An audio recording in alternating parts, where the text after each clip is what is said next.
Hello guys, so welcome welcome back to my channel. तो आज हम बात करने वाले हैं एनसीईआरटी बुक्स के बारे में। तो हमें पता है अगर कोई भी बिगनर्स यूपीएससी की प्रिपरेशन करना चाहता है तो सबसे पहले उसे एनसीईआरटी ही पढ़ शुरुआत करनी चाहिए। पहले आप सिलेबस देख सकते हैं, देन फिर एनसीईआरटी पढ़ सकते हैं। एनसीईआरटी पढ़ने से क्या होता है कि आपका बेस क्लियर हो जाता है और आप स्टैंडर्ड बुक को अच्छे से समझ सकते हैं। सो आज हम बताने वाले एनसीईआरटी के बारे में। और आप यूपीएससी की तैयारी करना चाहते हैं और एनसीईआरटी पढ़ने के बारे में सोच रहे हो तो सबसे पहले आपको किसी भी टीचर के लेक्चर देखने होंगे। देन फिर आप एनसीईआरटी पढ़ सकते हो, फिर उसके नोट्स बना सकते हो, फिर उसे रिवाइज कर सकते हो और फिर प्रीवियस ईयर पेपर से आप क्वेश्चन सॉल्व कर सकते हो। तो आज हम बात करने वाले हैं बहुत सारी एनसीईआरटी के बारे में। तो जिस एनसीईआरटी को मैंने अभी तक पढ़ा है मैं आज आपको उसके बारे में बताऊंगी।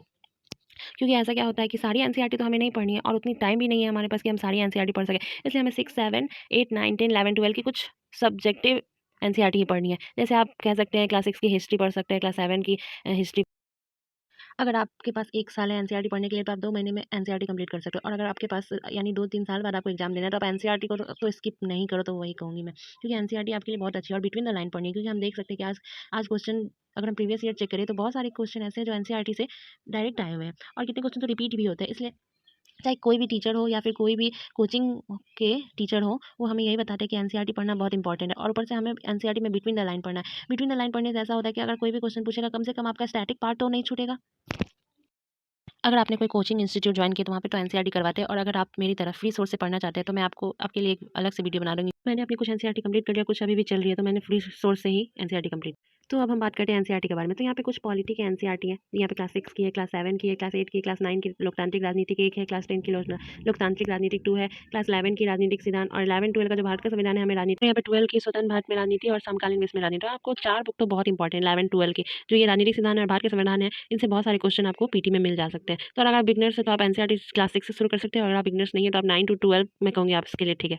अब हम बात करते हैं ज्योग्राफी के एनसीईआरटी के बारे में। तो क्लास ज्योग्राफी के एनसीईआरटी आपको भी पता है कि ज्योग्राफी में एनसीईआरटी से बेहतर कुछ भी नहीं है। और आप अच्छे से अपनी ज्योग्राफी को मजबूत करना चाहते हो तो आपको एनसीईआरटी तो पूरी रटी जानी चाहिए। आपको एक-एक लाइन पता होना चाहिए कि वो कहाँ पे है। और अपनी ज्योग्राफी सारे फ्री सोर्स से ही कंप्लीट कर सकते हैं। मैं नवीन सर के लेक्चर फॉलो करती हूँ जो अनअकैडमी में पढ़ाते हैं, वो मैंने उनसे अच्छी लेक्चर आज तक नहीं ली क्योंकि उन्होंने क्लाइमेटोलॉजी मुझे बिल्कुल पसंद नहीं था। उन्होंने ऐसा समझाया कि मुझे क्लाइमेटोलॉजी आ गई। और ये जो 4 एनसीईआरटी है, भौतिक भूगोल के मूल सिद्धांत एंड फिर भारत का भौतिक भूगोल, मानव भूगोल के मूल सिद्धांत और भारत लोक और अर्थव्यवस्था, ये चारों एनसीईआरटी तो बहुत इंपॉर्टेंट है। मैं कहूँगी तो आप क्लास 6, 7, 8 कितना टाइम ही लगता है क्लास 6 की एनसीईआरटी या फिर 7 या 8, 9 की एनसीईआरटी खत्म करने में। तो आप पहले उसे कंप्लीट करो, फिर 11-12 आप किसी सर के लेक्चर देख लो, देन फिर आप रीडिंग लगा लो, 2-3 बार रीडिंग दे दो, देन फिर आप नोट्स बना लो, फिर रिवाइज कर लो, तो आपका ज्योग्राफी ऐसे ही कंप्लीट हो जाएगा। तो हम बात करते हैं हिस्ट्री के एनसीईआरटी के बारे में। तो ऐसा कि पता है कि हिस्ट्री के एनसीईआरटी भी हमारे एनसीईआरटी से बेहतर कुछ नहीं है। क्योंकि हम क्लास 6 पढ़ सकते हैं, क्लास 7 हमारे लिए ठीक है, क्लास 8 में हमें मॉडर्न हिस्ट्री पढ़ना रहता है और 9 और 10 में जो है हमें विश्व इतिहास पढ़ना रहता है। इसमें हम एनसीईआरटी एनसीएन के लिए क्लास 6 है और मेरा लेवल के लिए क्लास 7 है और फिर मॉडर्न के लिए क्लास 8 हम पढ़ सकते हैं।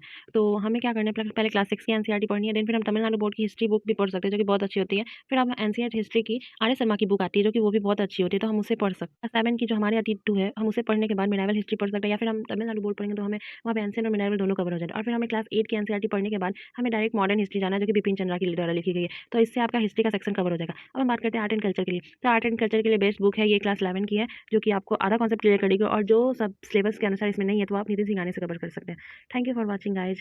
प्लीज़ मेरे वीडियो को अगर आपको मेरी वीडियो पसंद आती है तो प्लीज़ मेरी वीडियो को सब्सक्राइब कर दें, मेरे चैनल को सब्सक्राइब करें, मेरी वीडियो को लाइक करें, प्लीज़ प्लीज़ प्लीज़ गाइज।